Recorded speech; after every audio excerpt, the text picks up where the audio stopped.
മുജാഹിദ് ബാലുശ്ശേരിയും അതിനെ സംബന്ധിച്ചിട്ടൊരു സ്റ്റേറ്റ്മെന്റ്സ് നടത്തിയിട്ടുണ്ട്.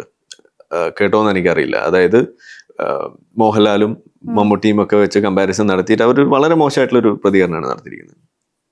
അതായത് മോഹൻലാലിന്റെയും മമ്മൂട്ടിയുടെയൊക്കെ വാപ്പയും ഉമ്മയും അവർ കല്യാണം കഴിച്ചത് സ്വന്തം ഇതേപോലെ ഹോമോസെക്ഷൽസിനെ ആയിരുന്നു എന്നുണ്ടെങ്കിൽ മോഹൻലാൽ ഉണ്ടാകുമായിരുന്നോ മമ്മൂട്ടി ഉണ്ടാകുമായിരുന്നോ എന്നുള്ള ചോദ്യങ്ങളൊക്കെ. അപ്പൊ ഇത് കേൾക്കുമ്പോൾ ചിലപ്പോൾ സാധാരണ മനുഷ്യന്മാർക്ക് വിശ്വാസികൾക്കൊക്കെ പെട്ടെന്ന് ഇത് കേൾക്കുമ്പോൾ ഇത് നല്ല ചോദ്യമാണല്ലോ എന്നൊക്കെ തോന്നി കൈയടിക്കാനൊക്കെ തോന്നും. പക്ഷെ പ്രശ്നം എന്താന്ന് പറഞ്ഞു കഴിഞ്ഞാൽ ഒരു വലിയൊരു സമൂഹം എടുത്തു കഴിയുമ്പോൾ അതിനകത്തൊരു ചെറിയ പെർസെൻറ്റേജ് എപ്പോഴും ഇതുപോലുള്ള ട്രൈറ്റ്സ് കാണിക്കുന്നുണ്ട്. അതാണ് സയൻസ് പറയുന്നത്. അത് ഹോമോസെക്ഷുവാലിറ്റി എന്ന് പറയുന്നത് എപ്പോഴും ഇതിൽ നിലനിൽക്കുന്ന ഒരു സംഗതി. അത് ഈവൻ മൃഗങ്ങളിൽ വരെ നിലനിൽക്കുന്ന കാര്യങ്ങളാണത്. എന്ന് വെച്ചാൽ ജീവവർഗത്തിൽ അതുണ്ട്.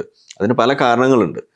അപ്പോൾ ആ സംഗതിയെ ഉൾക്കൊള്ളാൻ സാധിക്കാത്ത ആളുകൾ ഇതുപോലുള്ള യമണ്ടൻ ചോദ്യങ്ങൾ ചോദിക്കുന്നു. എന്നിട്ട് അത് ഒരു മതത്തിന്റെ ഒരു ഇൻസുലേഷൻ കൂടി ഇട്ട് കൊടുക്കുമ്പോൾ അതിനെ എതിർത്ത് പറയുന്ന ആളുകളെ വിരുദ്ധർ എന്നുള്ള ചാപ്പ അടിച്ചുകൊണ്ട് ഇസ്ലാം വിരുദ്ധർ അല്ലെങ്കിൽ അങ്ങനെ എന്തെങ്കിലും വിരുദ്ധർ എന്നുള്ളതൊക്കെ പറഞ്ഞ് അതിനെ സ്റ്റോപ്പ് ചെയ്യാനാണ് ഇവർ നോക്കുന്നത്. അത് സത്യത്തിൽ ഈ ഹോമോഫോബിയ എന്ന് പറയുന്ന വിഷയം വർദ്ധിപ്പിക്കുകയാണ് ചെയ്യുക. അതാണ് നമുക്ക് ഇതിനകത്തുള്ള വിഷയം. അതുകൊണ്ടാണ് നമ്മൾ പ്രതികരിച്ചത്.